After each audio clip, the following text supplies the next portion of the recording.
বাঙালিরা মাছ মাংস ছেড়েছে আর আমেরিকানরা গরু খাওয়া ছেড়েছে। এটা কেন হলো, কিভাবে হলো?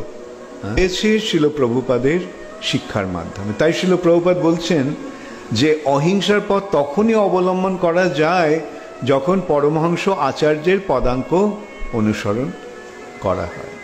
পরমহংস ওটার অর্থ হচ্ছে হংসের একটা গুণ যে সে দুধ আর জলের মিশ্রণ থেকে কেবল দুধটা গ্রহণ করে, জলটা ফেলে দেয়।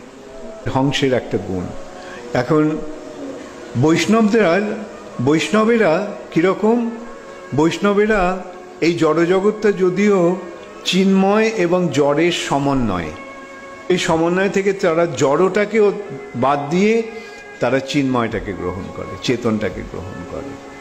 প্রিয় তৃপ্তির স্পৃহা বাসনা পরিত্যাগ করে তারা ভগবানের সেবায় যুক্ত হয়।